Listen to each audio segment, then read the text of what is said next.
Bago tayo magumpisa sa ating istorya, i-comment mo naman kung taga saan ka at anong oras ka nanonood ngayon.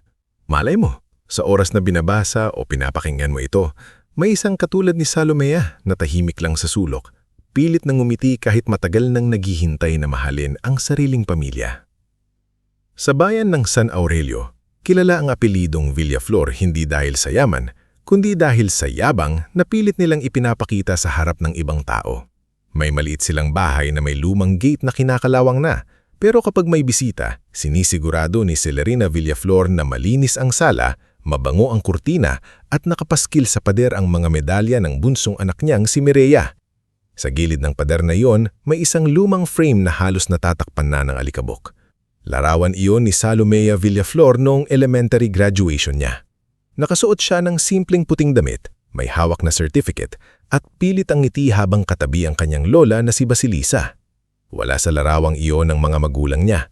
Noong araw na iyon, mas pinili ni na Romulo at Celerina na samahan si Mireya sa isang school costume contest kahit runner-up lang naman ito. Bata pa lang si Salomea, ramdam na niyang hindi pantay ang init ng pagmamahal sa loob ng bahay nila. Kapag si Mireya ang may lagnat, nagkakagulo ang buong pamilya. Si Celerina ay magluluto ng lugaw, si Romulo ay bibili ng gamot at pati kapitbahay ay tatawagin para magtanang kung ano ang dapat gawin. Pero kapag si Salomea ang nilalagnat, ang laging sagot ng ina niya ay, "Panganay ka, Salomea. Kaya mo na yan. Huwag kang maarte."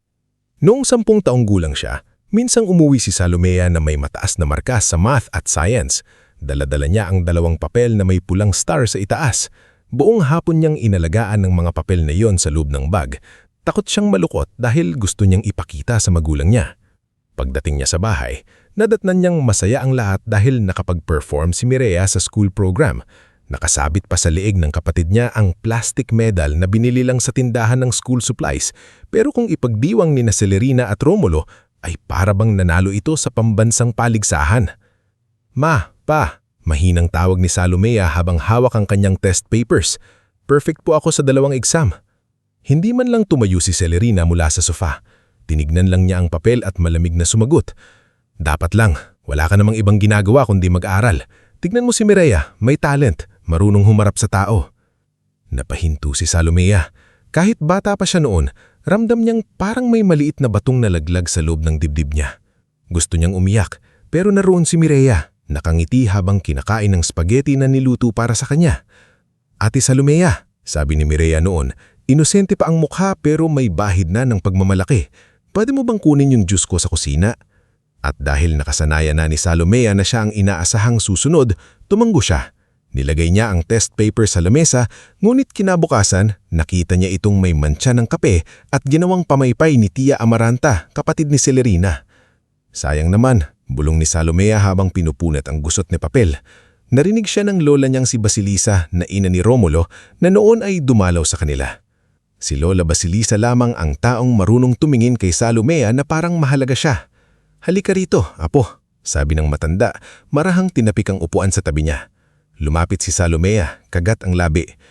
"Lola, pangit po ba ako? O mahina? Bakit po parang ayaw nila sa akin?" Hindi agad sumagot si Lola Basilisa. Hinawakan niya ang maliliit na kamay ni Salomea at pinisil iyon ng marahan. "Hindi ka pangit, hindi ka mahina. Minsan may mga taong hindi marunong kilala ng ginto kahit nasa palad na nila.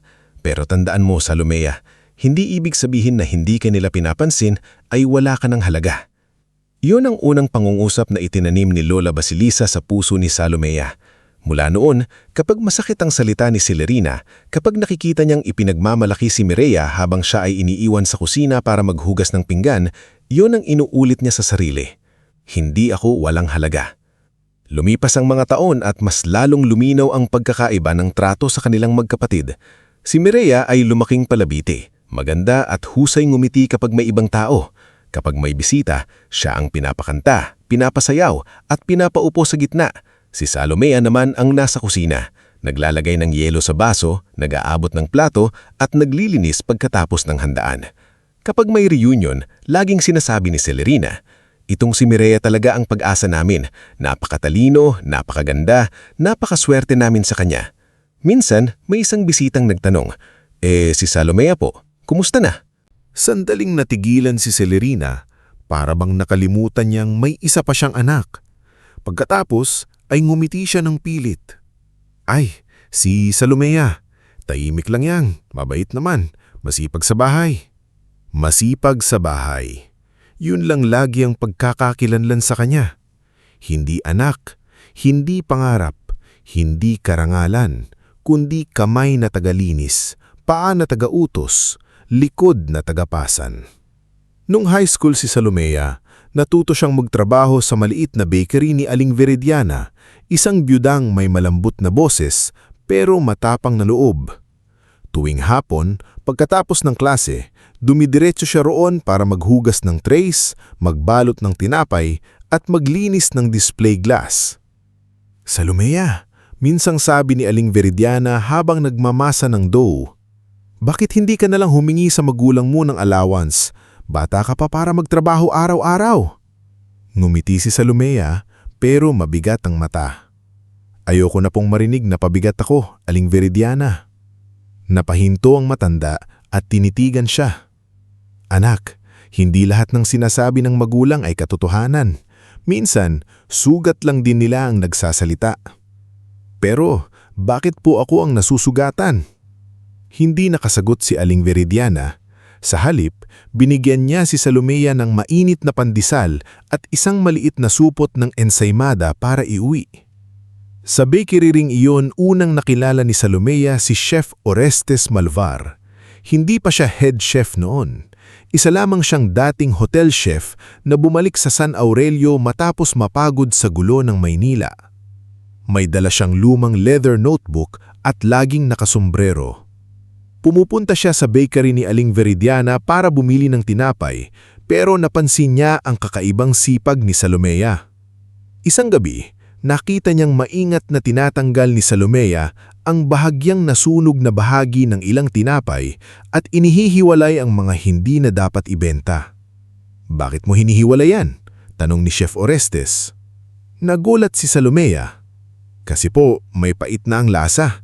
Baka magreklamo ang bibili. Sinabi ba sa'yo ni Veridiana? Hindi po, natikman ko lang dati. Kapag ganito po ang ilalim, hindi na masarap. Ngumiti si Chef Orestes. May dila ka para sa detalye at may konsensya ka para hindi manloko ng customer. Mahalaga yan sa kusina. Mula noon, paminsan-minsan ay tinuturuan siya ni Chef Orestes. Hindi ito formal na klase. Minsan, habang nag-aayos sila ng harina, ipapaliwanag nito ang tamang sukat. Minsan, habang naghuhugas siya ng mesa, ikukwento nito ang tungkol sa kalinisan, temperatura at food safety. Natutunan ni Salomea na ang pagkain ay hindi lang pampabusog, maaari itong maging kabuhayan, dangal at proteksyon sa buhay ng tao. Ang kusina, sabi ni Chef Orestes isang gabi, ay parang puso ng tao. Kapag marumi, kahit gaano kaganda ang labas, may lason pa rin sa loob. Hindi alam ni Salomea na balang araw, ang linyang iyon ang magliligtas sa kanya. Sa kabilang banda, si Mireya ay patuloy na ginagastusan. Nang mag-college ito sa kursong business management, ipinagmalaki siya ni Romulo at Celerina sa buong barangay. Bumili sila ng bagong cellphone para rito, nagbayad ng mamahaling review center at kahit kapos sa pera ay pinilit nilang regaluhan ito ng branded na bag. Si Salomea naman ay nag-enroll sa murang weekend certification tungkol sa food handling gamit ang perang inipon niya sa bakery. Hindi niya iyon sinabi sa bahay. Natatakot siyang pagtawanan lang siya. Isang gabi, naubutan siya ni Romulo sa hapag habang nagsusulat ng notes tungkol sa sanitation. Ano na naman yan? Tanong ng ama niya. Food safety notes po. May assessment kami sa Sabato. Napakunot ng noo ni Romulo. Para saan? Mag-aaksaya ka lang ng oras dyan. Tumulong ka na lang sa bahay. Si Mireya ang kailangan nating suportahan ngayon dahil siya ang may malinaw na kinabukasan. Tumahimik si Salomea. Gusto niyang sabihin na may pangarap din siya, na hindi lang si Mireya ang may kinabukasan. Pero sanay na siyang lunukin ng sariling salita. Nang gabing iyon, lumabas siya at umupo sa gilid ng lumang kalsada. Doon siya nakita ni Benicio Dacanay, kabataan niyang anak ng karpintero. May dala itong kahoy at martilyo pauwi mula sa trabaho. "Oh, bakit parang iniwan ka ng mundo dyan?" tanong ni Benicio. "Hindi naman ako iniwan. Siguro hindi lang talaga ako sinama mula simula." Umupo si Benicio sa tabi niya. "Kitang-kita kaya kita," dagdag ni Benicio sabay ngiti. "Lalo na kapag galit ka pero nagpipigil ka. Nakakatakot ka kaya?" Napangiti si Salomea kahit basa ang mata niya. Si Benicio ang isa sa mga kailang-ilang tao na hindi sa tinatrato na parang kulang. Hindi nito kailanman pinilit na magsalita pero laging naroroon kapag kailangan niya ng katahimikan na hindi maskit. Bukod kay Benicio, may isa pang taong naging kanlungan ni Salomea. Si Mang Tibor, ang matandang gumagawa ng sapatos sa kanto. Madalas siyang dumadaan doon kapag pauwi mula bakery. Kapag sira ang tsinelas niya, inaayos ito ni Mang Tibor ng libre. "Babayaran ko po kayo kapag may sahod na ako," sabi niya minsan. Umiling ang matanda. "Hindi lahat ng utang binabayaran ng pera, iha. Balang araw, kapag may nakita kang batang napapagod pero lumalaban, tulungan mo rin. Iyon na ang bayad mo sa akin." Sa mga taong iyon, unti-unti nang natutong mabuhay si Salomea. Hindi dahil sa pamilya niya, kundi sa maliliit na kabutihang ibinigay ng ibang taong hindi niya kadugo. Pagdating ng huling taon ni Mireya sa college, lalong naging abala ang bahay. Araw-araw may usapan tungkol sa graduation dress, restaurant reservation at photoshoot. Si Celerina ay halos hindi mapakali sa tuwa. "Dapat enggrande ang celebration ni Mireya," sabi niya habang naglilista ng bisita. "Minsan lang magtapos ang anak na mag-aangat sa pamilya." Narinig iyon ni Salomea habang naghuhugas ng plato. Sandali siyang napahinto. Anak din naman siya. Nagtapos din siya noon. Pero walang handaan, walang restaurant, wala kahit pansit. "Mireya," tawag ni Celerina, "anong kulay gusto mo sa theme ng dinner mo?" "Gold and cream, ma," sagot ni Mireya, "para elegant." "Perfect! Bagay sa'yo." Dumaan si Mireya sa kusina at nakita si Salomea. May ngiti ito, pero hindi iyon lambing. "Ate, sana makapunta ka sa graduation dinner ko, ha? Kailangan kumpleto tayo sa picture." "Kailangan?" tanong ni Salomea. "Oo naman, pangit tingnan kung wala ka. Baka sabihin ng tao hindi tayo close." Ganun kasimple. Hindi dahil namimiss siya, hindi dahil mahal siya, kundi dahil pangit sa picture kung wala siya. Akala ni Salomea ay hindi na siya iimbitahan. Ngunit isang gabi, habang nag-i-inventory siya sa bakery, nag-vibrate ang luma niyang cellphone. Text yun mula kay Celerina. "Pumunta ka sa Casa Maritima sa Sabado, 7 p.m. Graduation dinner ni Mireya. Huwag kang malilate. Mag-ayos ka naman kahit paano." Matagal niyang tinitigan ng mensahe. May maliit na parte ng puso niya ang natuwa. Kahit masungit ang dating ng text, imbitasyon pa rin iyon. Sa loob ng maraming taon, unang beses siyang pinapapunta sa isang mahalagang okasyon ng pamilya. Nakita ni Aling Veridiana ang mukha niya. "Ano yan, iha? Inimbita po ako ni Mama sa dinner ni Mireya." Hindi ngumiti agad si Aling Veridiana. "At masaya ka?" "Hindi ko po alam," sagot ni Salomea. "Parang gusto kong maniwala na baka may nagbago." Kinabukasan, sinabi niya rin iyon kay Mang Tibor habang inaayos nito ang strap ng kanyang lumang sandals. "Mag-iingat ka," sabi ng matanda. Napakunot ang noo niya. "Bakit po?"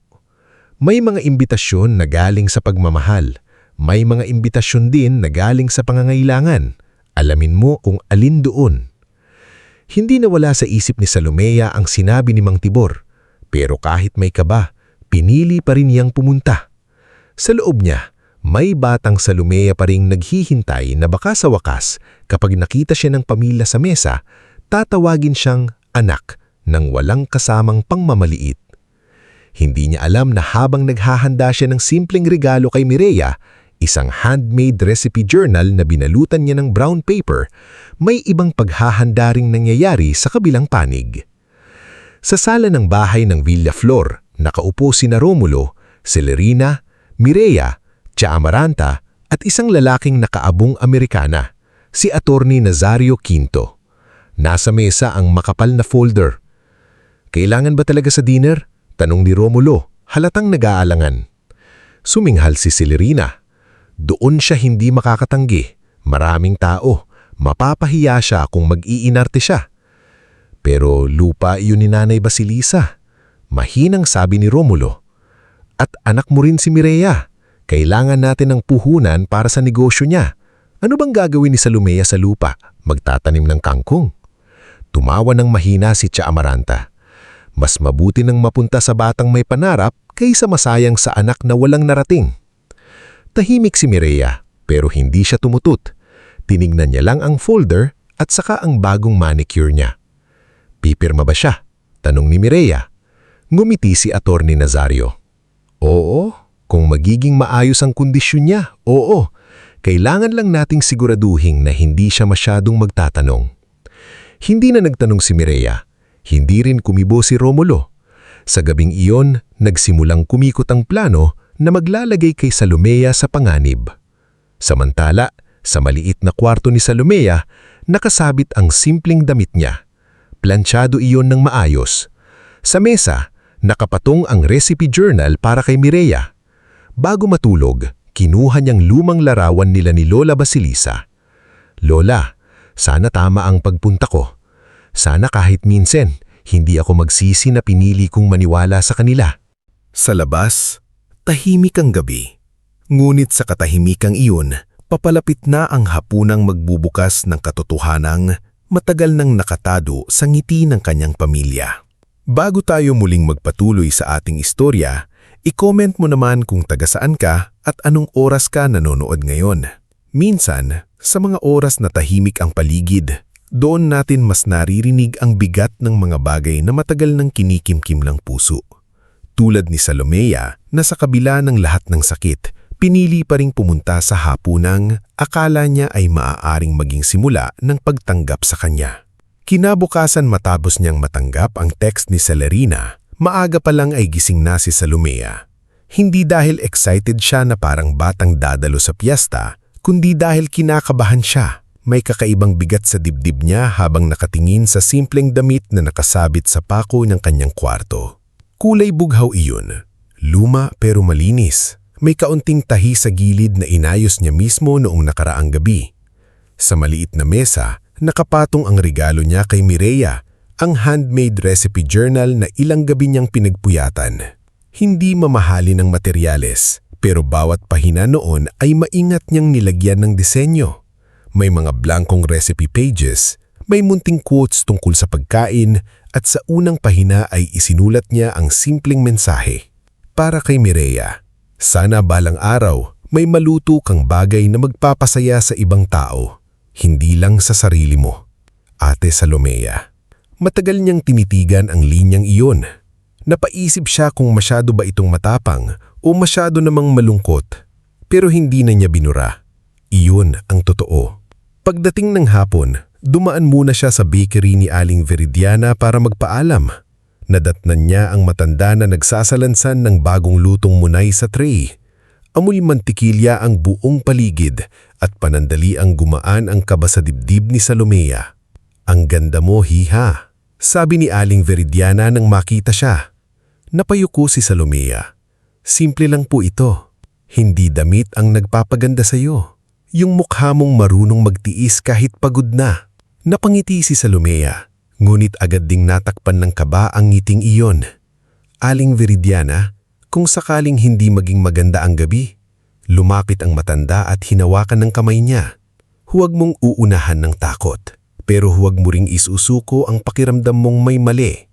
Minsan, ang kaba ay babala ng Diyos. Bago umalis, binigyan siya ni Aling Veridiana ng maliit na panyo. Dalhin mo, para kung umiyak ka man, hindi nila makikita na nanginginig ka. Maya-maya, nakita niya si Mang Tibor sa labas ng paggawaan ng sapatos. Nakaupo ito sa maliit na bangko, hawak ang paborito ng martilyo. Tinignan nito ang sandals ni Salumea at ngumiti ng bahagya. Matibay pa ba? Tanong ni Mang Tibor. Opo, sagot ni Salumea. Parang ako, mas matibay ka pa riyan, sabi ng matanda.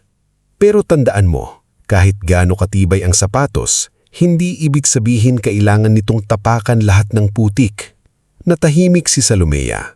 Alam niyang may ibig sabihin ng matanda, ngunit ayaw niyang hayaang lamunin siya ng pagdududa.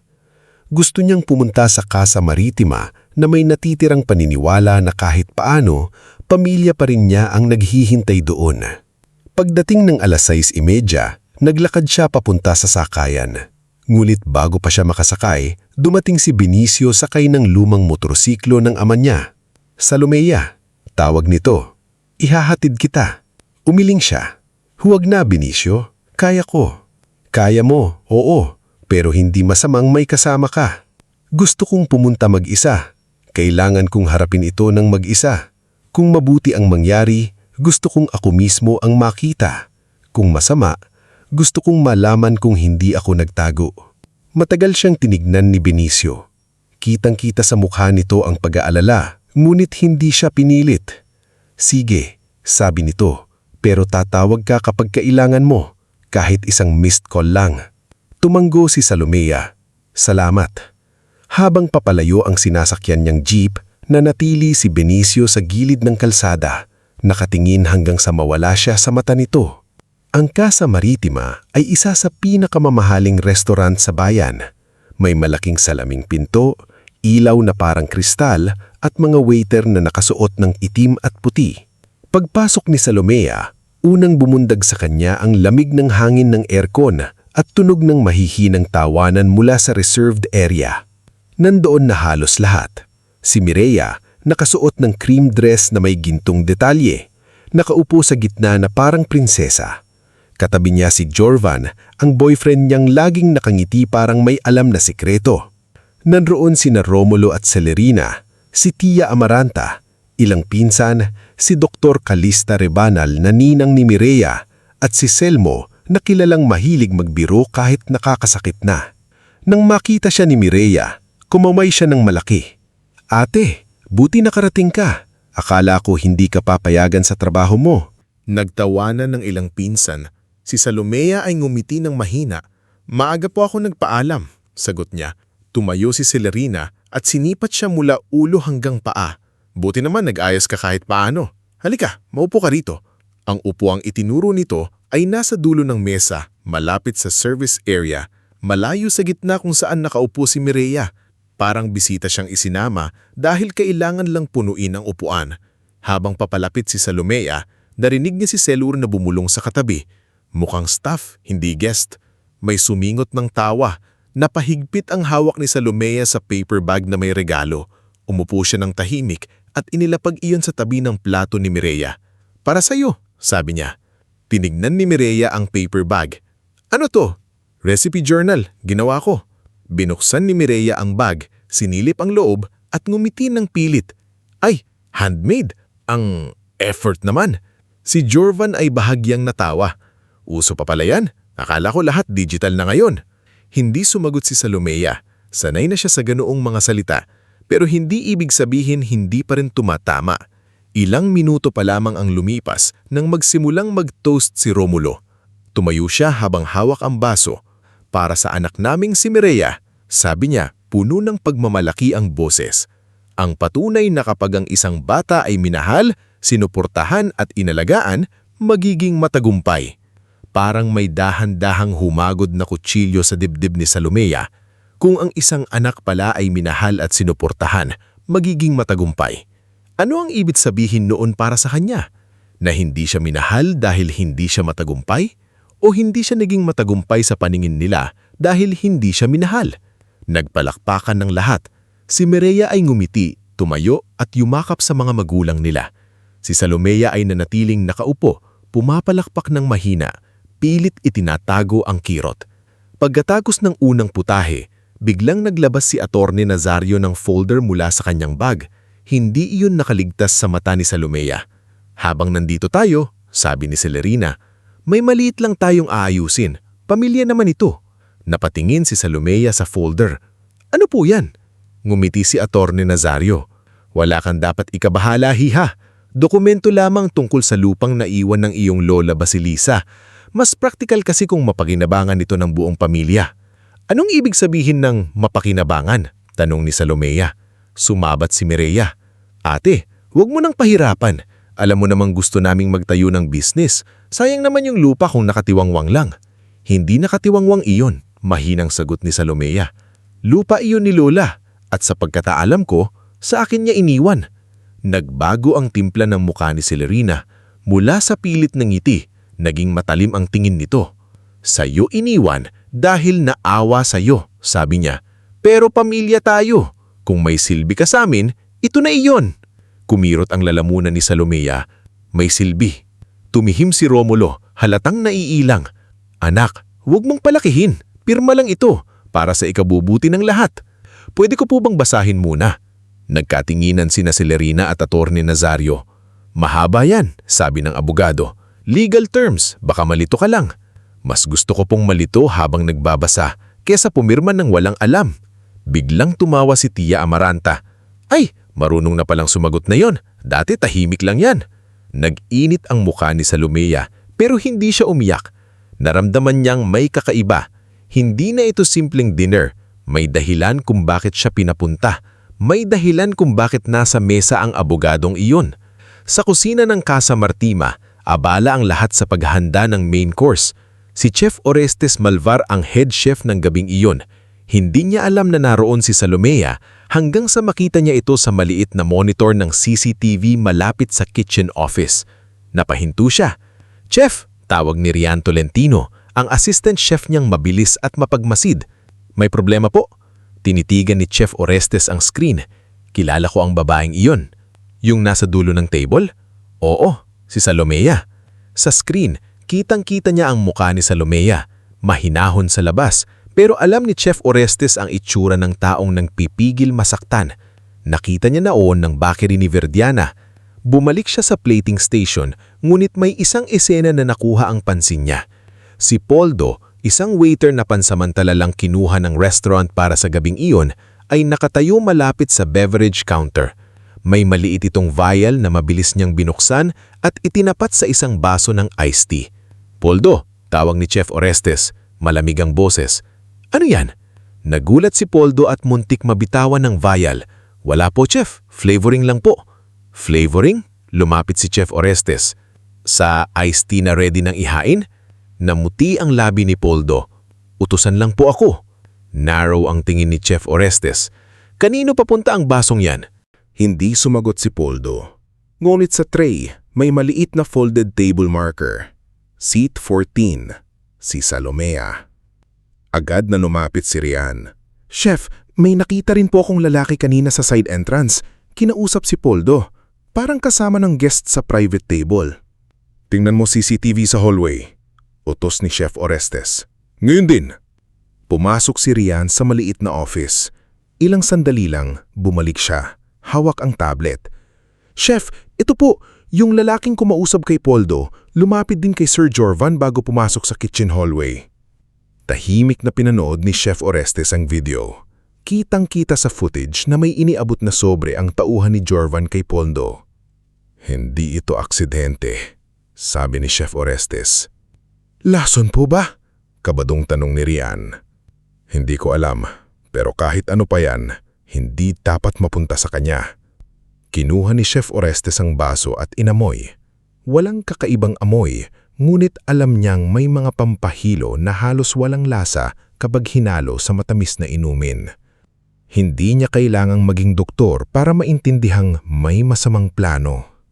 Sa dining area, patuloy ang pilitan. Salomea, sabi ni Mireya, mas mababa na ang boses pero mas matalim. Graduation dinner ko ito, huwag mong sirain. Ako ang sumisira? Tanong ni Salomea. Pinapapirma ninyo ako sa dokumentong ayaw ninyong ipabasa. Umirap si Mireya. Ang drama mo talaga, kaya hindi ka umasenso kasi ang hirap mong pakisamahan. Huminga ng malalim si Salomea. Sa harap niya, inilapag ni Poldo ang baso ng iced tea. Naminginig ang kamay nito at napansin iyon ni Salomea. Sumulyap siya sa waiter, ngulit agad itong umiwas ng tingin. Uminom ka muna, sabi ni Celerina. Para kumalma ka. Dahan-dahang hinawakan ni Salomea ang baso. Malamig iyon sa palad niya. Ngulit bago pa niya ito maiangat, may lumakit na lalaking nakasuot ng chef uniform. "Magandang gabi po," sabi ni Chef Orestes nang may profesional na ngiti. "Ako po si Chef Orestes Malvar. Ako ang naghanda ng main course ngayong gabi." Nagulat si Salomea nang makita siya. "Chef!" Hindi nagpakita si Chef Orestes ng pagkakakilanlan sa harap ng iba. Yumuko siya ng bahagya, kunwari ay nagpapaliwanag tungkol sa pagkain. "Ang ihahain po namin ngayon ay slow-braised beef na may herb reduction," sabi niya sa lahat. Pagkatapos ay lumapit siya ng kaunti kay Salomea, sapat para marinig lamang nito ang susunod niyang salita. "Salomea, huwag kang iinom. Tumakas ka na papunta sa backdoor ngayon na. Masama ang plano nila sa'yo." Parang tumigil ang buong paligid. Naramdaman ni Salomea ang paglamig ng mga daliri niya. Tumingin siya kay Chef Orestes at sa seryosong mata nito, nakita niyang hindi ito panakot, hindi ito haka-haka. Totoo. "Anong sinabi niya sa'yo?" tanong ni Mireya, biglang naghinala. Ngumiti si Chef Orestes. "Ipinaliwanag ko lang po na may special sauce kaming maaaring maglaman ng ingredient na bawal sa may allergy. Standard precaution." Tumanggo si Salomea kahit halos hindi siya makahinga. "Kailangan ko lang pong pumunta sa restroom." Tumayo siya, ngunit agad na nagsalita si Celerina.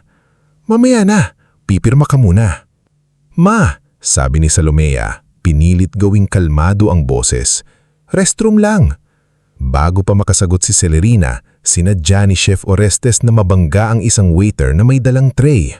Kumalat ang kutsara at plato sa sahig. Nagulat ang mga bisita. May napasigaw. Si Dr. Calista ay napaatras. Si Selmo naman ay natawa bago napansin ang galit ng mukha ni Celerina.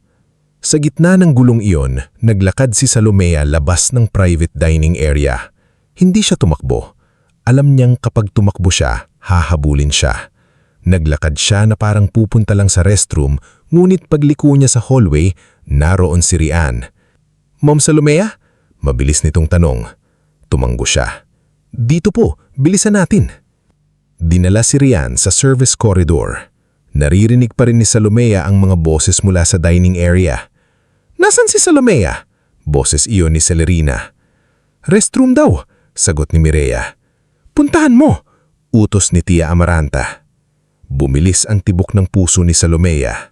Napahawakan siya sa dingding habang naglalakad sa makitnip na pasilyo. Amoy sabon, mantika at bakal.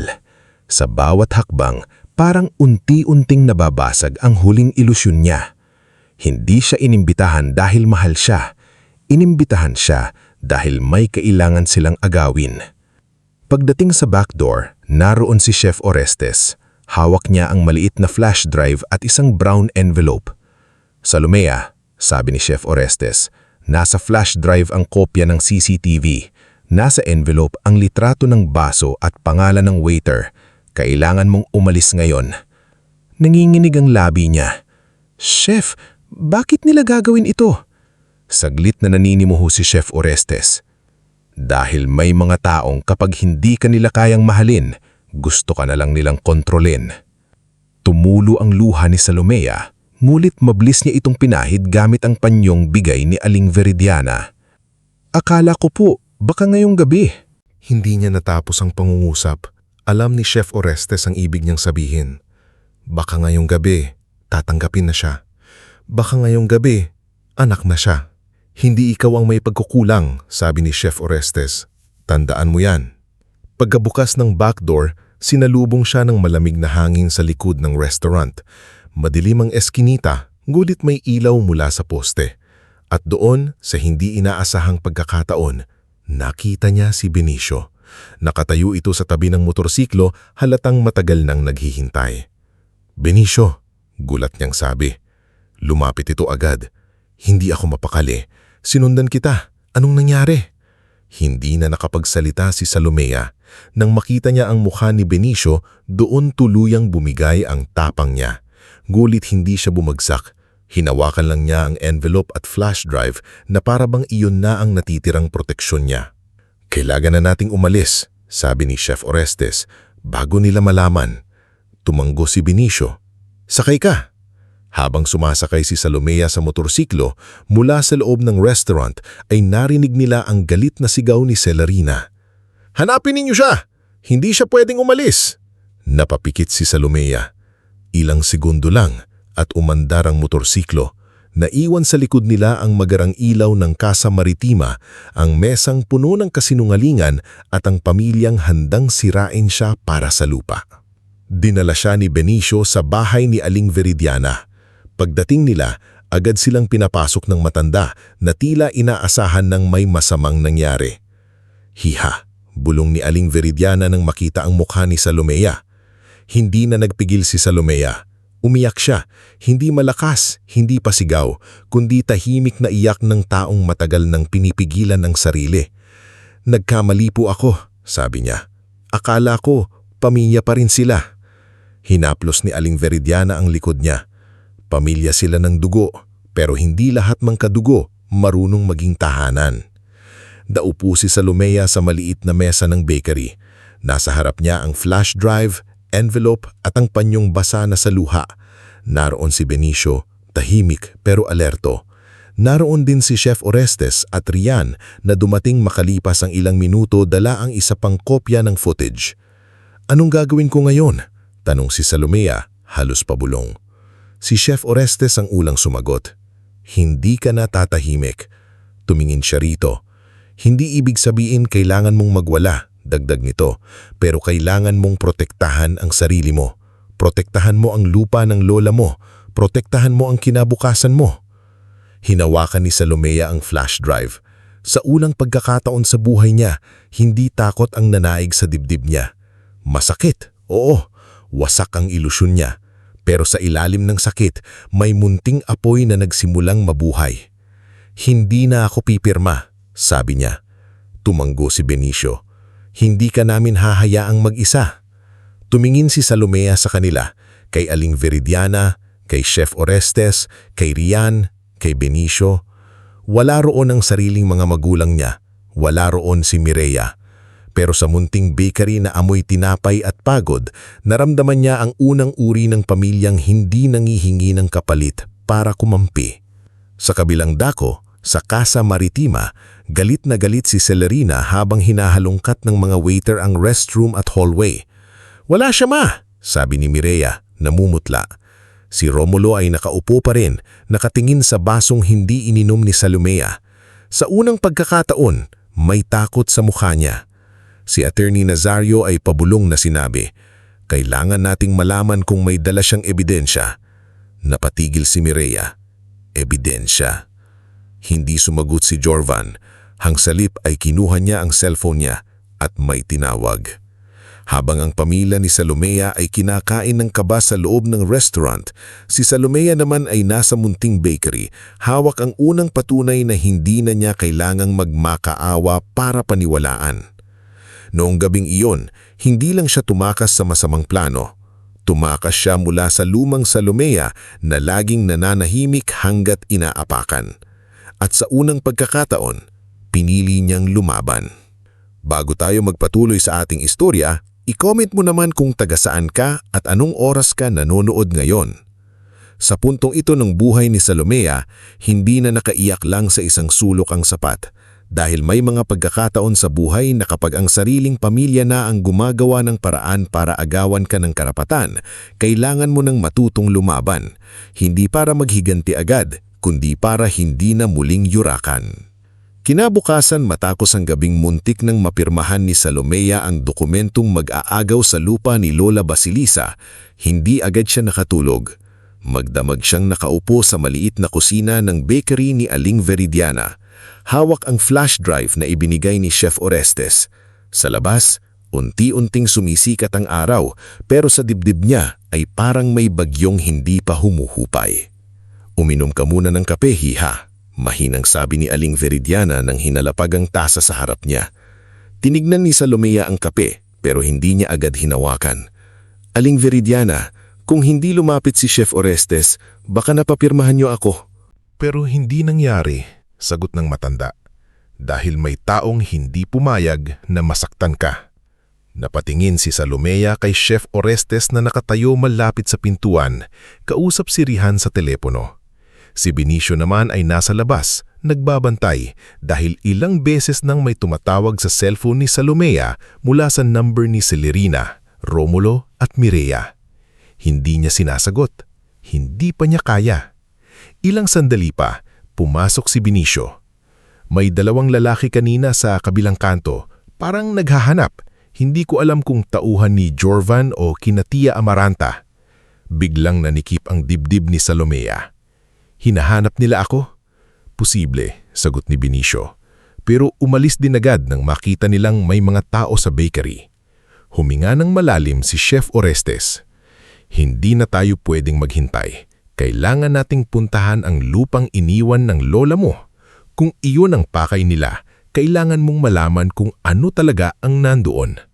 Napatingin si Salomea sa kanya. Matagal na po akong hindi nakakapunta roon. Bakit? Tanong ni Rihan. Masakit, mahinang sagot ni Salomea. Doon kami madalas ni Lola Basilisa noon. Nung namatay siya, parang may bahagi rin sa akin na isinara ko. Lumapit si Aling Viridiana at ipinatong ang kamay sa balikat niya. Baka panahon na para buksan ulit. Pagkaraan ng ilang oras, bumiyahe sila patungo sa San Aurelio Upland kung saan naroon ang lupang minana ni Salomea. Kasama niya sina Benicio, Chef Orestes, Mang Tibor at Rihan. Si Aling Viridiana sana ay sasama rin, ngunit pinili niyang manatili sa bakery para bantayan sakaling may maghanap kay Salomea. Habang nasa biyahe, tahimik si Salomea. Nakatingin siya sa bintana ng tricycle ni Benicio, pinagmamasdan ang mga punong dumaraan, ang mga palayan at ang mga lumang bahay na tila saksi sa kabataan niyang hindi niya naibahagi sa marami. Dito mo madalas kasama si Lola? Tanong ni Benicio. Tumanggo si Salomea. Oo, tuwing hindi ako pinapansin sa bahay, dinadala niya ako rito. Sabi niya kapag pagod na raw ako sa ingay ng tao, makinig daw ako sa lupa. Tahimik ang lupa pero hindi ito nagsisinungaling. Napatingin si Mang Tibor mula sa likuran. Matalino ang lola mo. Siya lang ang naniwala na may mararating ako, sagot ni Salomea, kahit hindi ko pa alam kung saan ako papunta. Nang marating nila ang lupain, sinalubong sila ng mataas na damo, lumang bakod na kawayan at maliit na kubong halos tabingi na. Sa unang tingin, parang nga itong walang halaga, walang malaking bahay, walang sementadong daan, walang palatandaan ng yaman.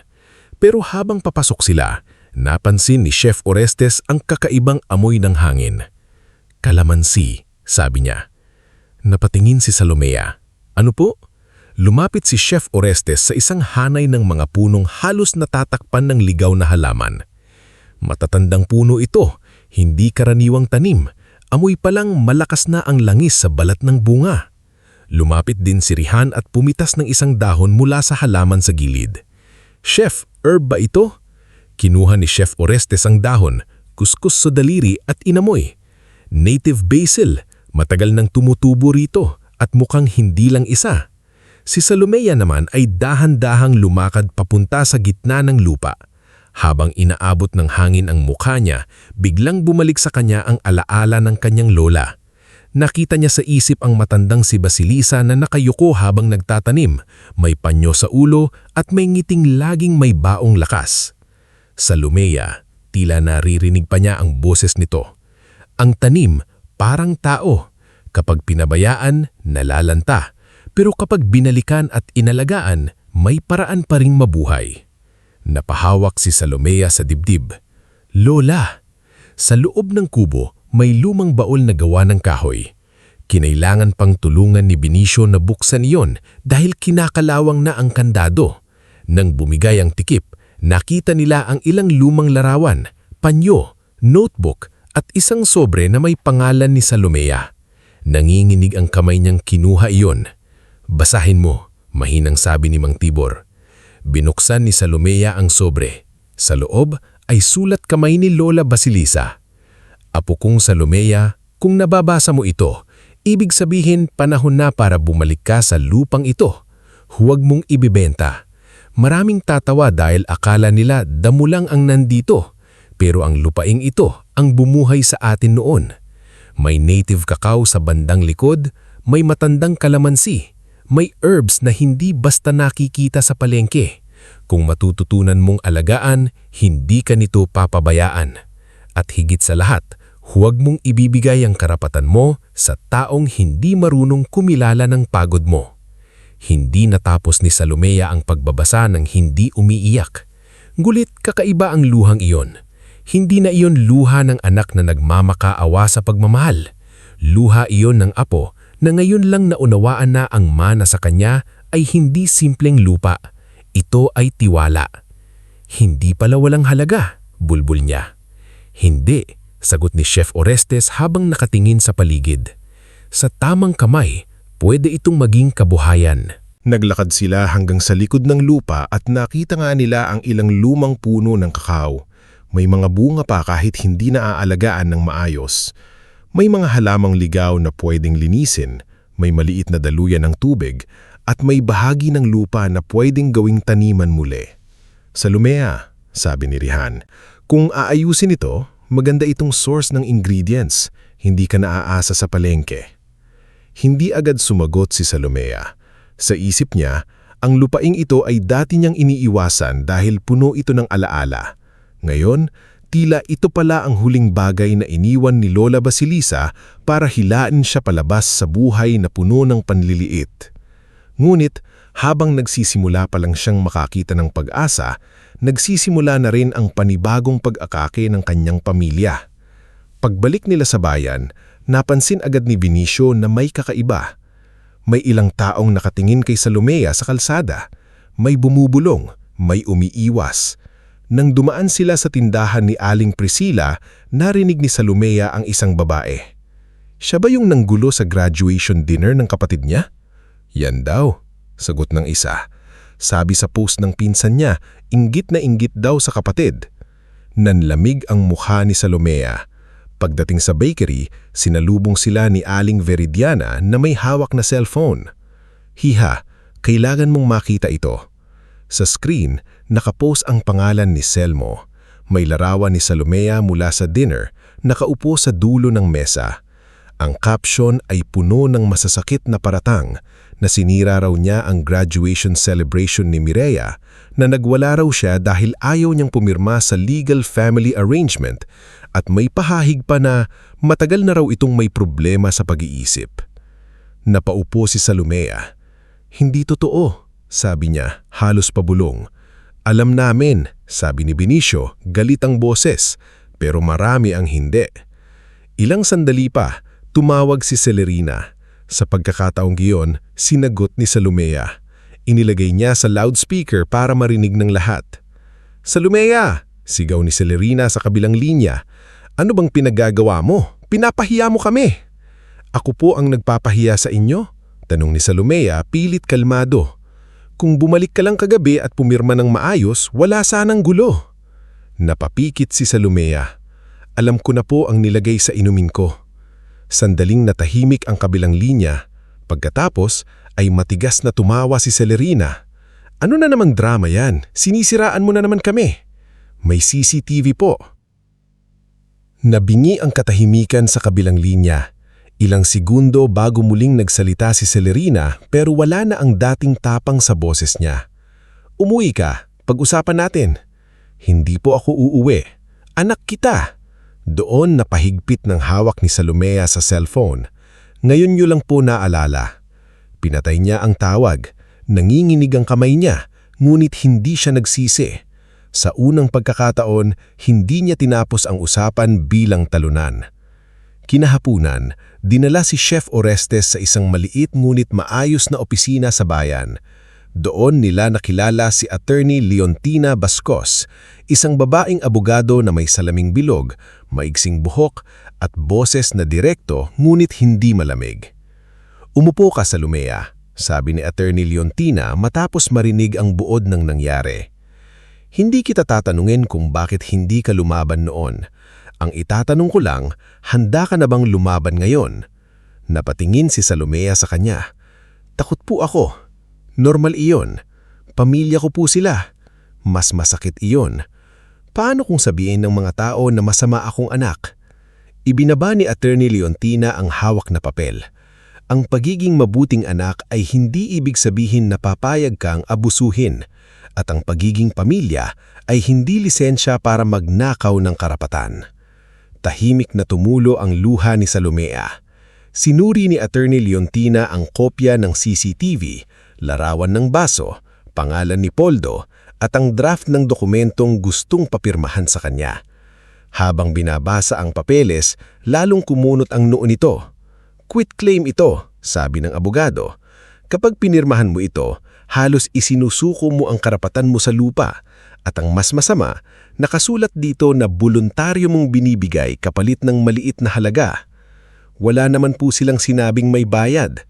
Dahil hindi nila balak ipaliwanag sa iyo, may irregularidad din dito. At kung mapapatunayan na may pampahilo sa inumin, mas mabigat ito.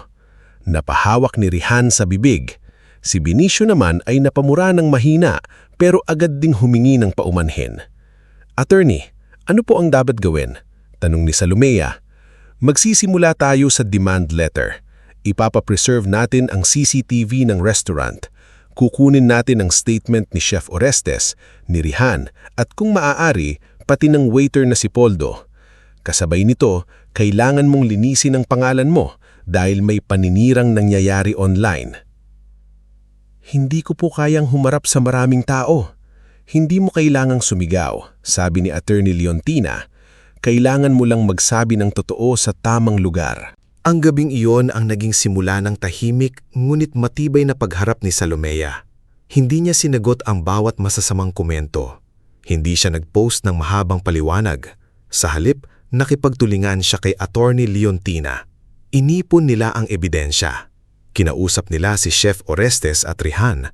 At sa tulong ni Donato Esguera, isang food entrepreneur na kakilala ni Chef Orestes, nakakuha sila ng payo kung papaano posibleng mapakinabangan ang lupang iniwan ni Lola Basilisa sa legal at malinis na paraan. Ngunit hindi puro kaso ang pinili ni Salomea. Kinabukasan, bumalik siya sa lupa. Dala niya ang guantes, itak, lumang notebook ni Lola Basilisa at ilang batang taga-baryo na naghahanap ng part-time na trabaho. Sina Naldo, Kesia at Juniver. Kasama rin niya si Benicio na nag-ayos ng bakod, si Mang Tibor na gumawa ng pansamantalang wooden sign at si Chef Orestes na naglista ng mga halamang pwedeng gamitin. Anong ipapangalan mo rito? Tanong ni Benicio habang itinatayo ang maliit na signboard. Matagal na tumingin si Salomea sa lupa. Pagkatapos ay ngumiti siya ng mahina. Basilisa Harvest Kitchen. Ngumiti si Mang Tibor. Magugustuhan niya ng lola mo. Nagsimula sila sa maliit. Nilinis ang damo, inayos ang daanan, inani ang kalamansi, pinili ang maayos na kakao. Sa kusina ni Aling Beridiana, nag-eksperimento si Salomea ng unang produkto. Kalamansi cacao glaze na may kakaibang asim at tamis. Herb bread na gamit ang native basil at simpleng sauce na pwedeng ipares sa karne at tinapay. Sa unang tikim ni Chef Orestes, matagal itong hindi nagsalita. Kinabahan si Salomea. Pangit po ba? Umiling si Chef Orestes. Hindi, kaya ako tahimik dahil iniisip ko kung paano mo ito gagawing mas stable para ibenta. May potensyal ito. Napangiti si Rihan. Sabi ko na nga ba, Chef, ibang lasa. Nang unang ibenta ni Salomea ang ilang bote sa bakery, hindi agad dinagsa. May ilan pang nagduda dahil sa kumalat na chismis. Ngunit may mga taong bumili dahil kilala nila si Aling Beridiana. May bumili dahil naawa. May bumili dahil curious. Pero marami ang bumalik dahil masarap. Isang hapon, pumasok sa bakery si Maestra Iluminada Severo, retired teacher na minsang naging guro ni Salomea. Bumili ito ng 2 bote at kinabukasan ay bumalik dala ang 3 pang customer. Salomea, sabi ni Maestra Iluminada, hindi lang ito pagkain, may kwento ito at ang kwentong may katotohanan mahirap ibaon. Unti-unti nagkaroon ng maliliit na order. 10 bote, 20, 30. Hindi pa ito malaking tagumpay, ngunit para kay Salomea, bawat order ay parang patunay na may kaya siyang buuin mula sa bagay na gustong agawin sa kanya. Nakarating ang balitang iyon kay Mireya. Sa bahay ng Villaflor, Hawak ni Mireya ang cellphone habang tinitignan ang post ni Maestra Ilminada tungkol sa Basilisa Harvest Kitchen. May larawan si Salomea sa lupa, pawisan, nakangiti, hawak ang basket ng kalamansi. Ang kapal ng mukha niya, sabi ni Mireya. Nasa tapat niya si Jorvan, nakasandal sa sofa. Kung lumaki yan, dagdag ni Jorvan, mas lalo kayong mapapahiya. Lalabas na siya ang kawawa at kayo ang kontrabida. Hindi pwede, marining nasabi ni Mireya. Graduation ko dapat ang pinag-uusapan ngayon, hindi siya. Pumasok si Celerina, halatang hindi nakatulog ng maayos. May demand letter na galing sa abogado niya. Natigilan si Mireya. Ano? May kopya raw sila ng CCTV at pinapahinto tayo sa anumang paninirang ginagawa online. Namilog ang mata ni Mireya, ngunit sa halip na matakot, mas nanaig ang inggit. Sa unang pagkakataon, ang atin niyang palaging nasa gilid ay nasa gitna na ng usapan at hindi niya iyon matanggap. Ilang araw pagkatapos noon, nakatanggap si Salomea ng mensahe mula kay Donato Esguera. Natikman daw nito ang produkto niya mula kay Chef Orestes at nais siyang imbitahan sa Regional Food Fair sa Cabecera bilang emerging local producer. Hindi makapaniwala si Salomea habang binabasa ang mensahe. Chef, nanginginig niyang sabi, "Totoo po ba ito?" Ngumiti si Chef Orestes. "Totoo, pero hindi ito regalo. Pinaghirapan mo ito." Napaupo si Salomea. Sa loob ng maraming taon, nasanay siya ang magagandang bagay ay para kay Mireya lamang. Ngunit ngayon, may pintong bumubukas para sa kanya. Hindi dahil anak siya ng Villaflor, hindi dahil naawa ang mundo, kundi dahil may ginawa siyang mabuti mula sa lupa, pagod at katotohanan. Sa dulo ng araw, bumalik si Salomea sa lupa ni Lola Basilisa. Mag-isa siyang tumayo sa gitna ng taniman habang papalubog ang araw. Hawak niya ang lumang sulat ni Lola niya at ang imbitasyon sa food fair. "Lola, hindi ko po alam kung kaya ko, pero susubukan ko." Umihip ang hangin at gumalaw ang mga dahon ng kalamansi, parang marahang pagsang-ayon. Hindi niya alam na habang naghahanda siya para sa unang malaking oportunidad ng Basilisa Harvest Kitchen, naghahanda rin sina Mireya at Jorvan ng panibagong paraan para sirain siya. Ngunit iba na si Salomea ngayon. Hindi na siya ang anak na madaling patahimikin sa dulo ng mesa. Ngayon, siya na ang babaeng natutong magtanim sa lupang inakala nilang walang halaga at unti-unti doon siya magsisimulang umangat. Bago tayo muling magpatuloy sa ating istorya, i-comment mo naman kung taga saan ka at anong oras ka nanonood ngayon. Sa buhay, may mga taong matutuwa kapag nakikita kang bumabangon. Pero mayroon ding lalo kang hihilahin pababa kapag napansin nilang hindi ka na nila kayang apakan tulad ng dati. Ganyan ang bagong pagsubok na haharapin ni Salomea. Dahil matapos niyang matuklasan ang tunay na halaga ng lupang iniwan ni Lola Basilisa, hindi na lang siya basta lumalaban para sa mana. Lumalaban na siya para sa sariling pangalan, pangarap at kinabukasang unti-unti niyang itinatanim gamit ang sarili niyang mga kamay. 3 linggo ang lumipas mula nang matanggap ni Salomea ang imbitasyon ni Donato Esguera para sumali sa Regional Food Fair sa Cabecera. Sa loob ng 3 linggong iyon, halos hindi niya na naramdaman ang pagod. Tuwing madaling araw, nasa lupain na siya ni Lola Basilisa kasama sina Benicio, Naldo, Kesha, Juniver at Mang Tibor. Nililinis nila ang mga hanay ng kalamansi, inaayos ang maliit na daluyan ng tubig at maingat na pinipili ang mga hinog na bunga ng kakao. Pagdating naman ng hapon, nasa bakery siya ni Aling Veridiana kung saan ginagawa nila ang mga unang batch ng kalamansi cacao glaze, herb bread spread at native basil sauce. Hindi na siya ang dating Salomea na tahimik na naghihintay sa sulok. Tahimik pa rin siya, oo. Ngunit ang katahimikan niya ngayon ay hindi na dahil sa takot. Ito ay katahimikan ng isang taong nakatuon sa ginagawa. "Salomea, tignan mo muna ito." Tawag ni Rian isang gabi habang hawak ang maliit na bote ng glaze. May kunting namuong asukal sa ilalim. Kung dadalhin natin ito sa food fair, dapat consistent ang texture.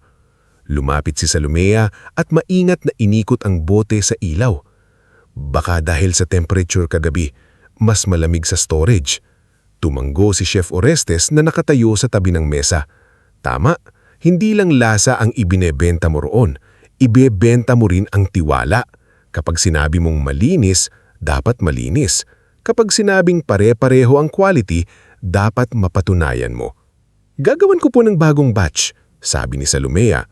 Napakunot ang noo ni Benicio na nagbubuhat ng kahon sa gilid. Hindi ka pa natutulog ng maayos. Ngumiti siya ng bahagya. Matutulog ako kapag sigurado na lahat. Hindi ka robot, Salomea. Alam ko, sagot niya, pero hindi tumigil ang kamay niya sa pagsusulat sa checklist. Lumapit si Aling Veridiana at kinuha ang ballpen mula sa kamay niya. Anak, ang pangarap hindi minamadali hanggang sa maubos ang katawan.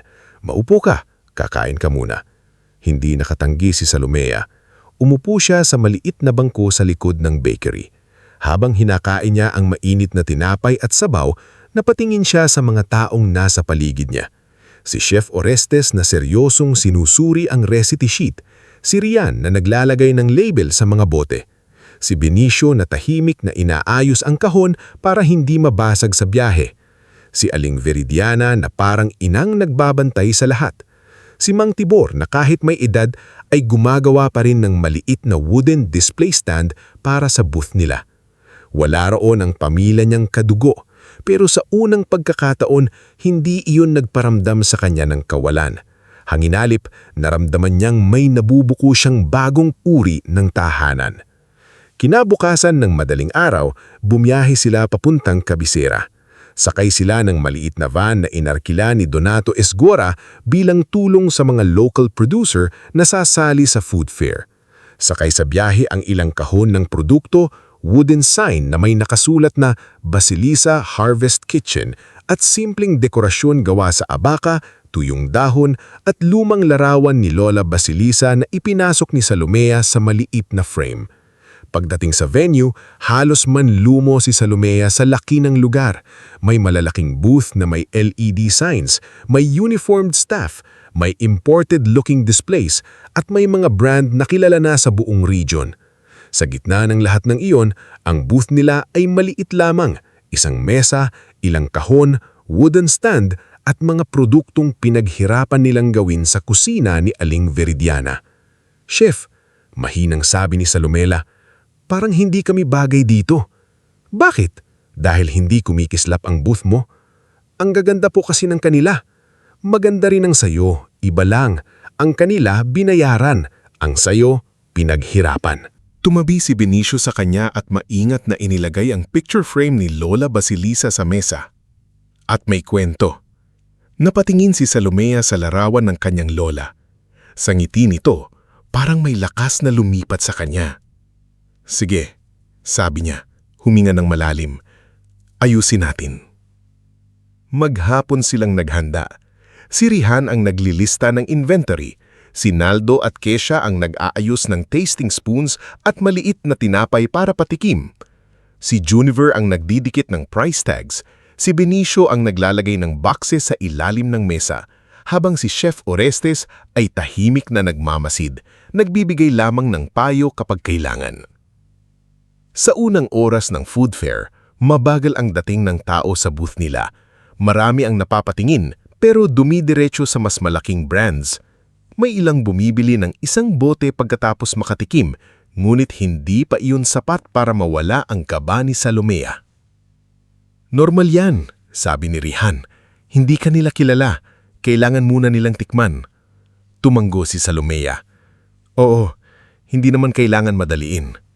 Ngunit sa kabilang bahagi ng venue, may dalawang taong nakamasid mula sa malayo, si Mireya at Jorvan.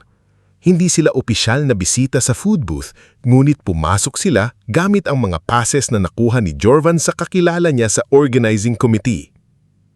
Nakaayos si Mireya, ngunit ang mukha niya ay hindi maipinta habang pinapanood si Salomea na nakatayo sa sariling booth. Ang dami niyang kasama. Sabi ni Mireya, halatang inis.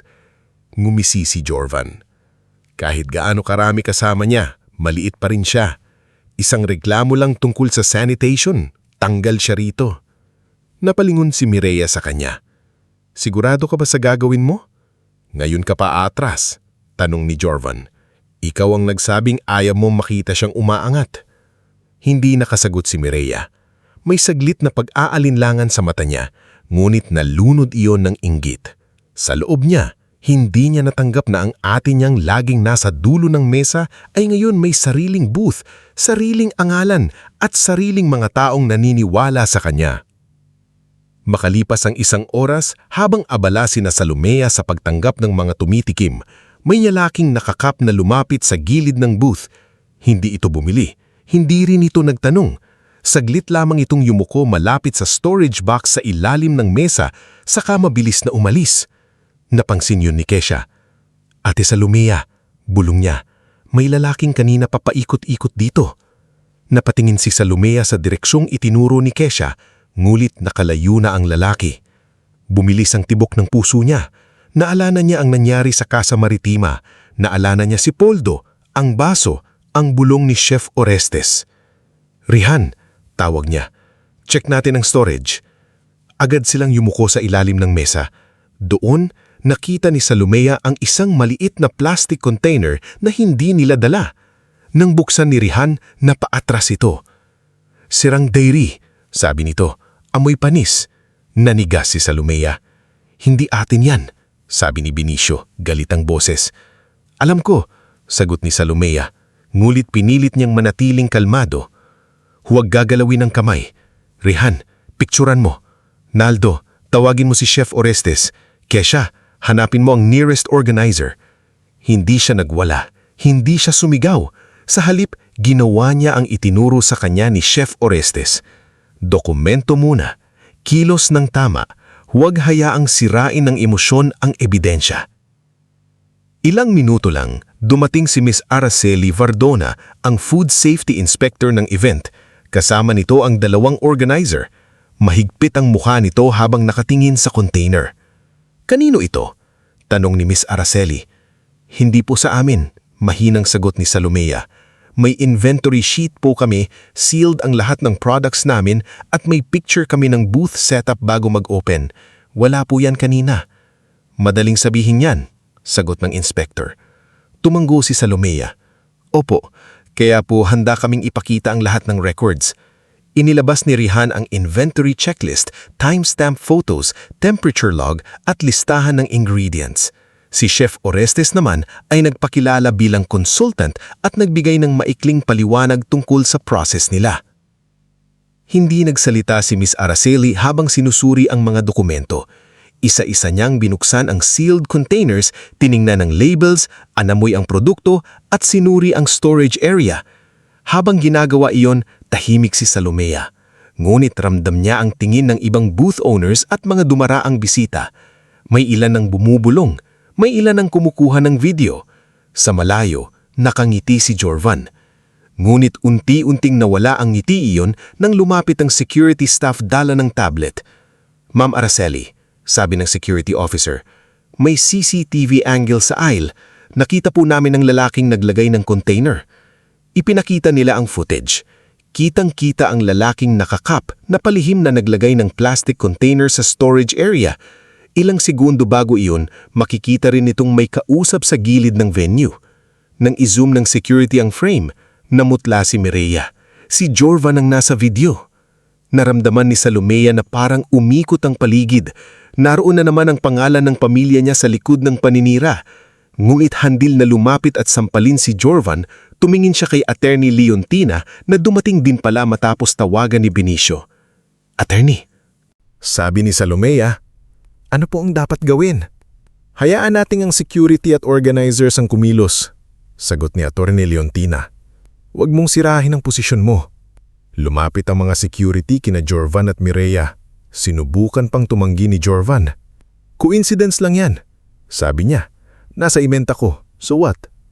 Ngunit hindi nagtagal, nahuli rin sa exit ang lalaking nakakap. Sa takot na siyang maparusahan ng buo, umamin itong binayaran siya para maglagay ng sirang sangkap sa booth ng Basilisa Harvest Kitchen. Hindi niya raw alam ang buong dahilan, basta ang utos ay magkaroon ng dahilan para ma-inspect at mapasara ang booth. Nang marinig yun ni Mireya, napaupo siya sa isang bakanting upuan. Hindi na siya makatingin kay Salomea. Si Jorvan naman ay pilit pang nakikipagtalo sa security ngunit wala nang nakikinig sa kanya. Bumalik si Miss Araceli sa harap ni Salomea. Sa pagkakataong iyon, mas malumanay na ang mukha niya. Miss Villaflor, sabi niya, malinis ang records ninyo, maayos ang handling ninyo, at base sa CCTV, kayo ang biktima ng attempted sabotage. Maaari kayong magpatuloy sa event. Hindi agad nakapagsalita si Salomea. Si Rihan ang unang napangiti. Si Naldo at Kesha ay halos mapatalon sa tuwa. Si Benicio ay napabuntong hininga ng malalim, parang ngayon lang nakalabas ang kaba. Salamat po, sabi ni Salomea sa inspector. Gusto lang naming lumaban ng patas. Tumanggo si Miss Araceli. Ipagpatuloy ninyo, at kung payo ko lang, huwag ninyong hayaang ang ganitong tao ang magdikta kung gaano kalayo ang mararating ninyo. Pagkatapos ng insidente, akala ni Salomea ay iiwasan na sila ng mga bisita. Ngunit kabaliktaran ang nangyari. Dahil may mga nakakita sa pagiging mahinahon niya, mas marami ang lumapit. May mga gustong tumikim, may mga nagtanong kung ano ang kwento ng produkto. May mga nagsabing hanga sila dahil hindi siya nagwala kahit halatang sinubukan siyang sirain. Isang babaeng may dalang notebook ang lumapit sa booth. Ikaw ba si Salomea? Ako si Maestra Pilar Inocencio mula sa culinary school dito sa kabisera. Kanina pa kitang pinagmamasdan. Hindi lang produkto ang maganda sa'yo, maganda rin ang disiplina mo sa crisis. Napakorap si Salomea. Salamat po. Gusto kong imbitahan ka balang araw na magsalita sa klase namin tungkol sa local ingredients at small kitchen discipline. Maraming estudyante ang kailangang makarinig ng ganitong kwento. Hindi alam ni Salomea kung paano sasagot. Parang ilang buwan lang ang nakaraan, siya ang anak na pinapaupo sa dulo ng mesa. Ngayon, may gustong makinig sa kanya. Sumunod na lumapit si Donato Esguera. May hawak itong bote ng kalamansi cacao glaze at herb bread spread. Salomea, sabi nito, tikman natin kung kaya mong mag-supply sa boutique hotel chain ko. Nanlaki ang mata ni Salomea. Sir, maliit pa lang po ang production namin. Kaya nga pag-uusapan natin ng maayos. Hindi kita pipilitin sa volume na hindi mo kaya. Pero gusto kong magsimula sa limited batch. May kwento ang produkto mo, may lasa, at higit sa lahat may integridad. Napatingin si Salomea kay Chef Orestes. Ang mentor niya ay nakangiti lamang, nguit halata sa mata nito ang pagmamalaki. Pinaghirapan mo yan, sabi ni Chef Orestes. Sagutin mo bilang may-ari, hindi bilang batang humihingi ng permiso. Huminga ng malalim si Salomea at tumingin kay Donato. Handa po akong pag-usapan, sir, pero gusto kong malinaw ang capacity namin para hindi bumaba ang quality. Lalong ngumiti si Donato. Lalong kitang gustong kausapin. Sa pagtatapos ng food fair, halos ubos ang dala nilang produkto. May natirang ilang sample bottles ngunit karamihan ay nabili o na-reserve para sa follow-up orders.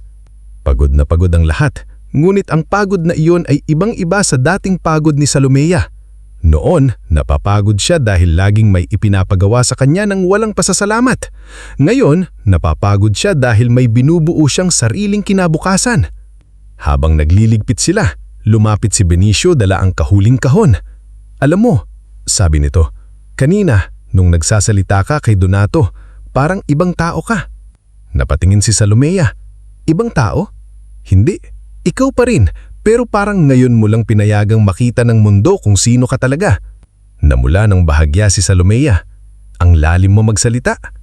Matagal ko nang pinapractice. Bilo ni Benicio. Napatawa siya. Isang maiksing tawa pero tunay.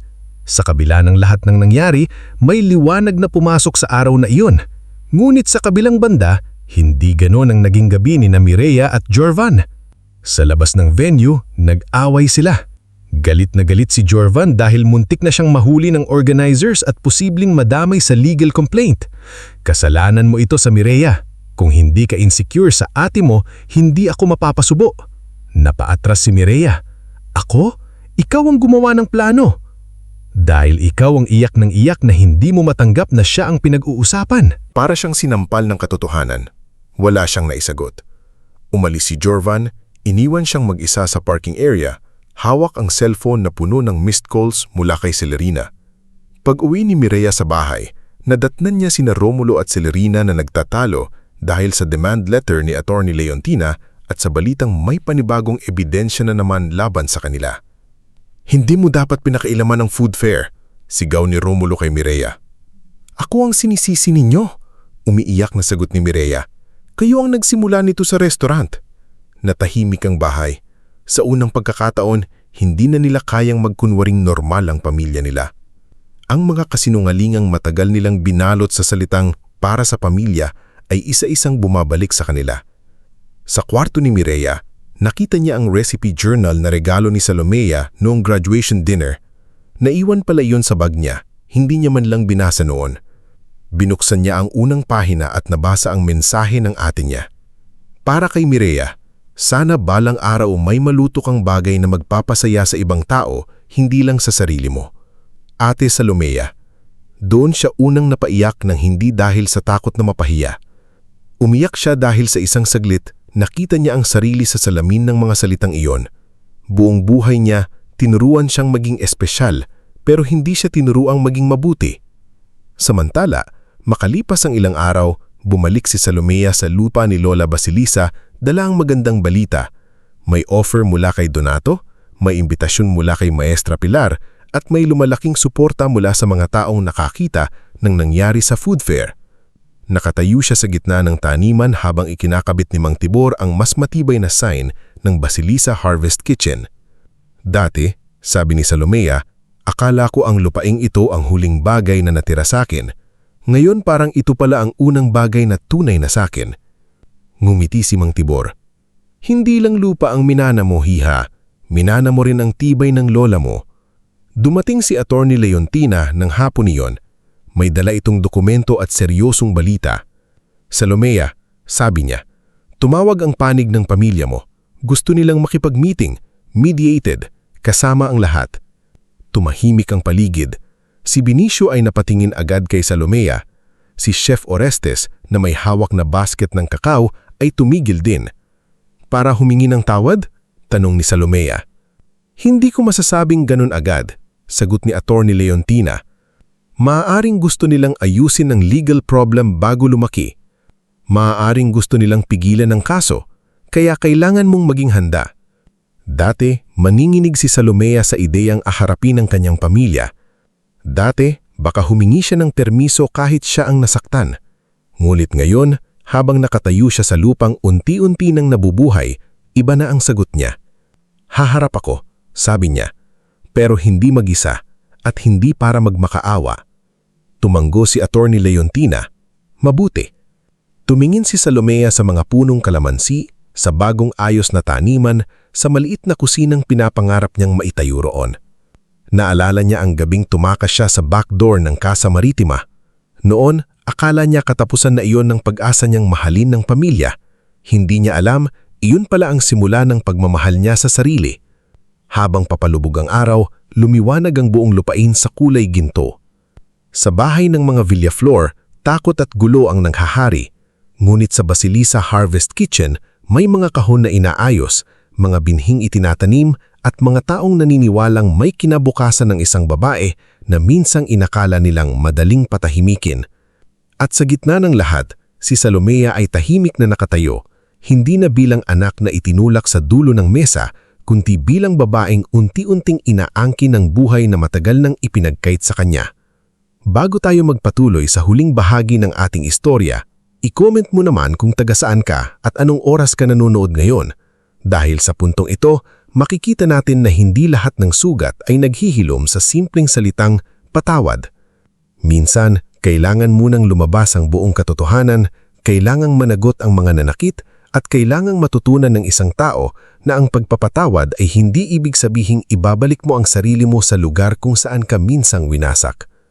Ilang araw matapos matanggap ni Salomea ang balita mula kay Atty. Leontina tungkol sa mediated meeting, naging tahimik ang buong Basilisa Harvest Kitchen.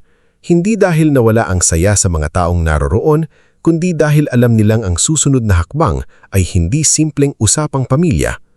Ito ang unang pagkakataong haharap si Salomea kina Romulo, Celerina, Mireya, Tia Amaranta at Attorney Nazario matapos ang lahat, ang hapunan sa Casa Maritima, ang planong pagpapainom sa kanya, ang tangkang pagpirma sa quitclaim, ang paninirang online at ang sabotahe sa food fair. Noong gabi matapos matanggap ni Salomea ang balita mula kay Attorney Leontina tungkol sa mediated meeting, naging tahimik ang buong Basilisa Harvest Kitchen. Hindi dahil nawala ang saya sa mga taong naroroon, kundi dahil alam nilang ang susunod na hakbang ay hindi simpleng usapang pamilya. Ito ang unang pagkakataong haharap si Salomea kina Romulo, Celerina, Mireya, Tia Amaranta at Attorney Nazario matapos ang lahat. Noong gabing bago ang meeting, nasa maliit na kusina si Salomea. Nakatayo siya sa harap ng mesa habang maingat na pinupunasan ng mga bote ng kalamansi cacao glaze na ihahatid kinabukasan sa unang maliit na order para sa boutique hotel ni Donato Esguera. Dati, kapag may problema siya sa pamilya, hindi siya makakilos. Ngayon kahit mabigat ang dibdib niya, nagagawa pa rin niyang magtrabaho. Para sa kanya, iyon ang patunay na nagbago na siya. Pumasok si Benicio dala ng isang tray na mainit na salabat. "Hindi ka pa natutulog?" Sabi nito. "Hindi rin ikaw," sagot ni Salomea. Pilit nang umiti. Inilapag ni Benicio ang tray sa mesa. "Iniisip mo sila." Tumango siya. "Iniisip ko kung kaya ko silang tingnan sa mata nang hindi bumabalik sa dating ako." Umupo si Benicio sa tapat niya. Hindi siya agad nagsalita. Ganon si Benicio.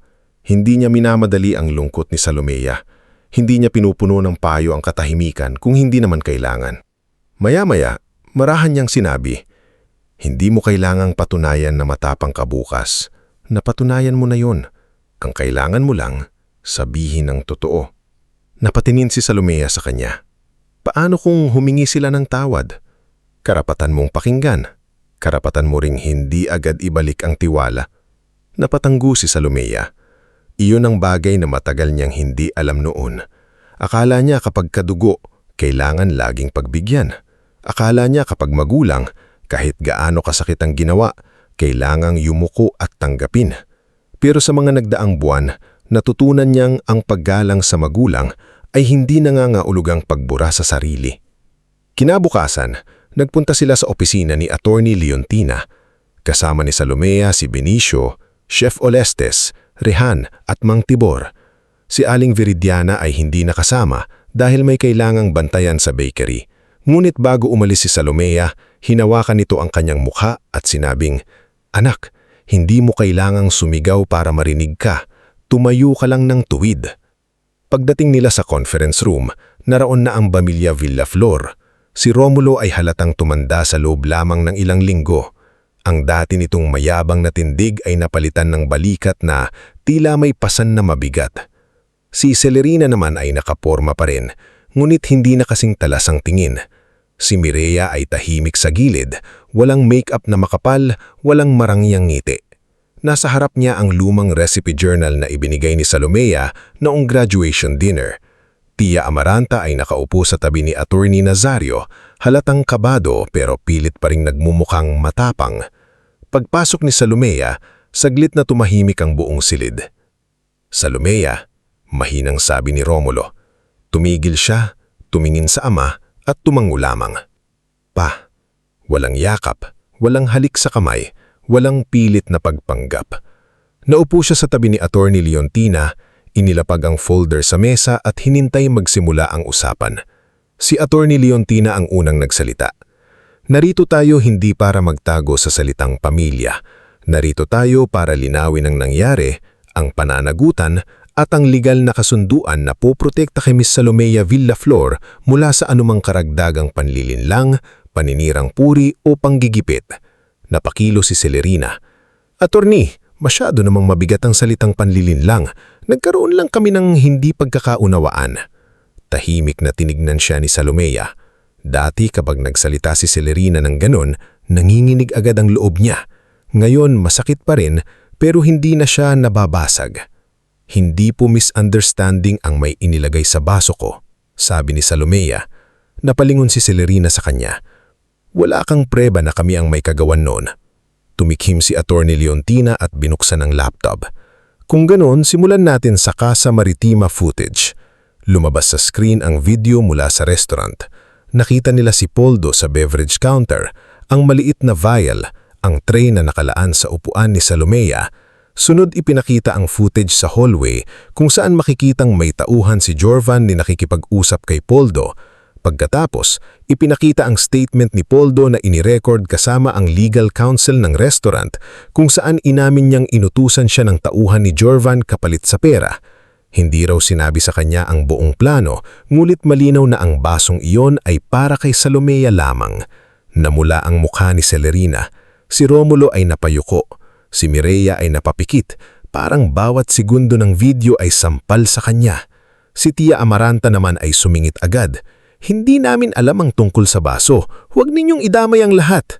Hindi pa po tayo tapos, malamig na sabi ni Attorney Leontina. Sumunod, inilabas ang draft ng quitclaim. Ipinakita ang mga bahagi kung saan nakasulat na voluntaryong isinusuko ni Salomea ang karapatan niya sa lupa kapalit ng halagang hindi man lang niya nalaman. Ipinakita rin ang mga palitan ng mensahe sa pagitan ni Celerina, Tia Amaranta at Attorney Nazario kung saan pinag-uusapan kung paano dapat mapapirma si Salomea bago siya magtanong ng marami. Naputla si Attorney Nazario. Attorney Quinto, sabi ni Attorney Leontina, bilang opisyal ng korte, nauunawaan ninyo ang bigat nito. Pinunasan ni Attorney Nazario ang pawis sa noo. Ako ay inatasan lamang na ihanda ang dokumento. May pressure mula sa pamilya. Pressure? Biglang sabi ni Celerina. Binayaran ka namin para ayusin yon. Celerina. Mairing saway ni Romulo. Ngunit huli na. Ang mga salita ay lumabas na. Napatingin si Salomea sa ina niya.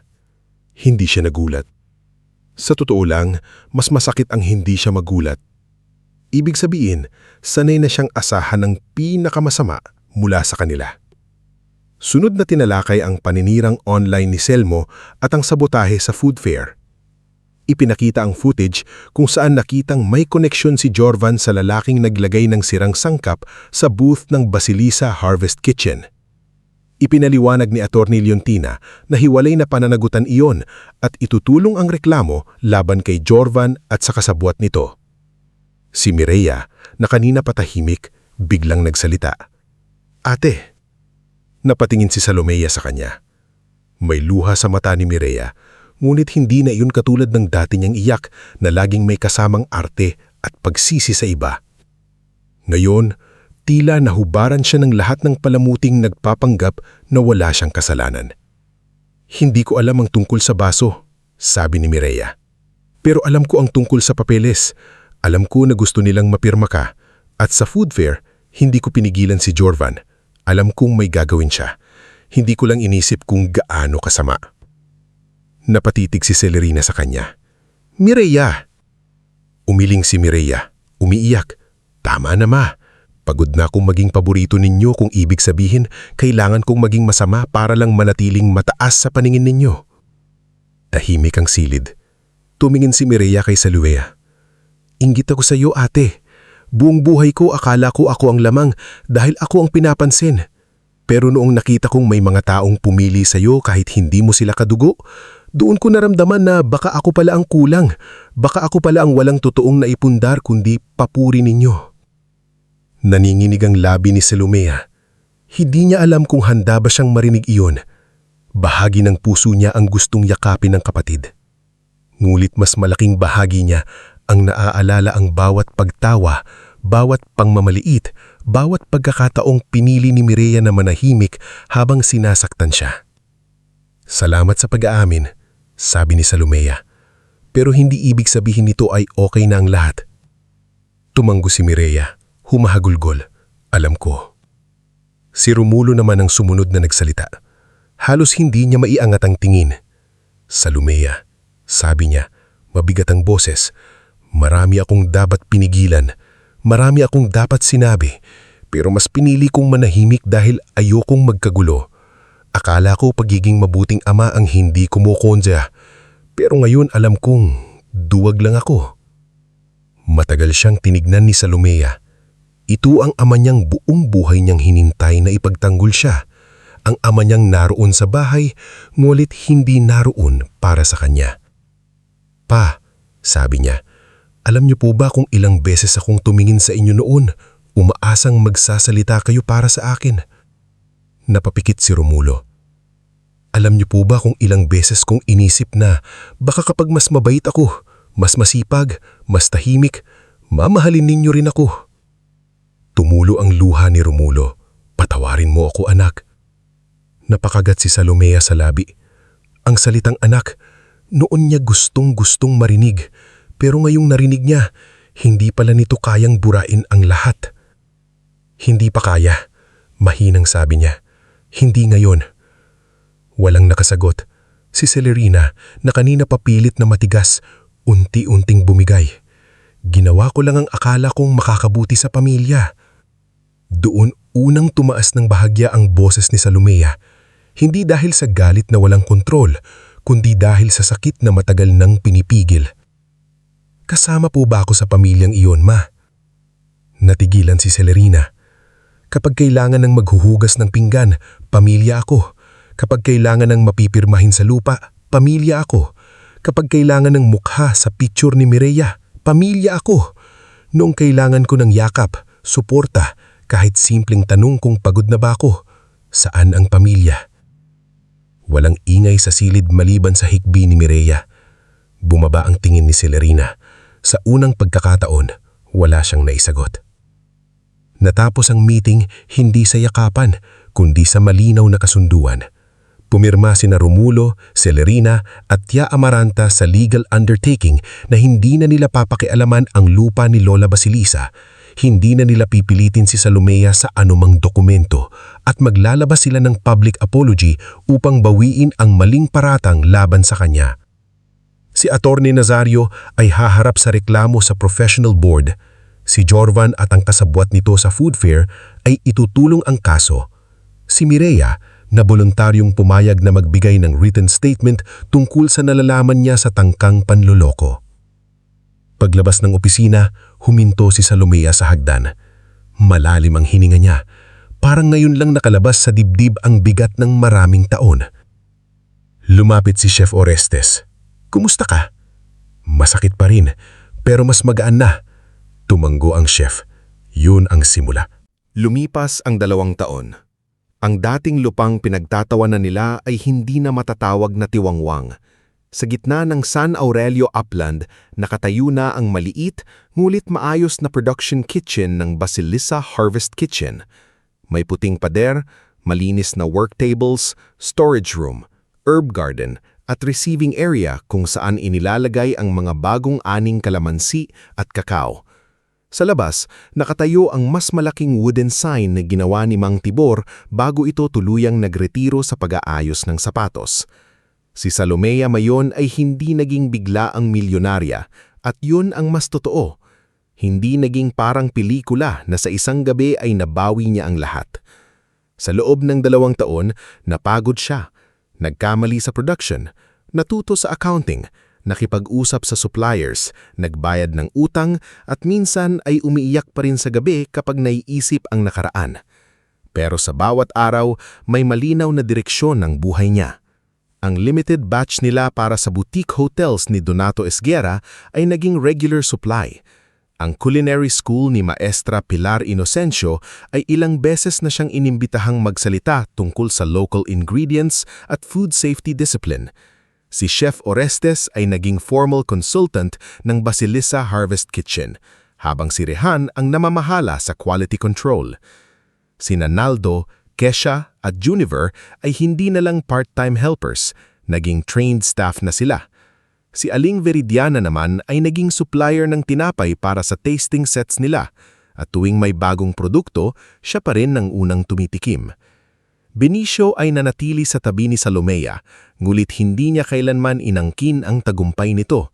Tumulong siya sa logistics, sa pag-aayos ng bagong shelving, sa paghahatid ng produkto, at sa mga gabing kailangan ni Salomea ng taong makikinig habang nagbibilang siya ng gastos. Isang hapon, habang naglalakad sila sa pagitan ng mga punong kalamansi, huminto si Benicio. "Salomea," sabi niya, tila kabado. Napatingin siya. "Bakit? May problema ba sa delivery?" "Wala. Ako ang may problema." Kinabahan siya. "Ano yun?" Napakamot si Benicio sa batok. Ang tagal ko na kasing gustong sabihin pero ayokong isipin mong sinasamantala ko ang panahon na mahina ka, kaya hinintay ko na makita kang nakatayo ng buo. Benicio, mahal kita, tuloy niya. Pero hindi kita mahal dahil gusto kitang iligtas.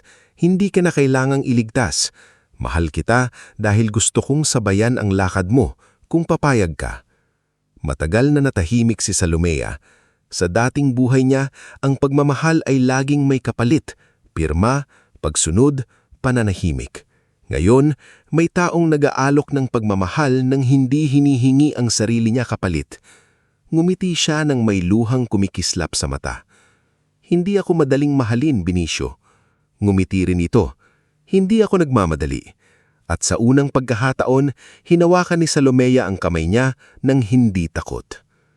Sa ikalawang anibersaryo ng Basilisa Harvest Kitchen, nagdaos si Salomea ng simpleng harvest dinner sa mismong farm kitchen. Hindi ito katulad ng magarang hapunan sa Casa Maritima na puno ng kasinungalingan.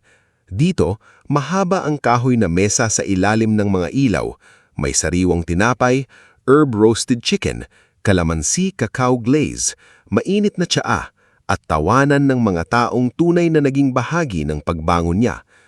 Naroon sina Aling Veridiana, Chef Orestes, Rehan, Donato, Maestra Pilar, Mang Tibor, Naldo, Kesha, Juniver, Attorney Leontina at Benicio. At sa dulo ng mesa, tahimik na dumating si Mireya dala ng isang basket ng tinapay. Hindi siya nakasuot ng mamahaling damit. Simple lang siya. Naka-ponytail at may pagod sa mukha ng taong natutong magtrabaho mula sa ibaba. Matapos ang nangyari, nagsimula siyang magtrabaho bilang assistant sa maliit na accounting office ng isa sa mga kakilala ni Donato. Hindi naging madali ang pagbabago niya. May mga araw na bumabalik ang dating yabang. May mga araw na umiiyak siya dahil hindi siya sanay na hindi espesyal ang trato.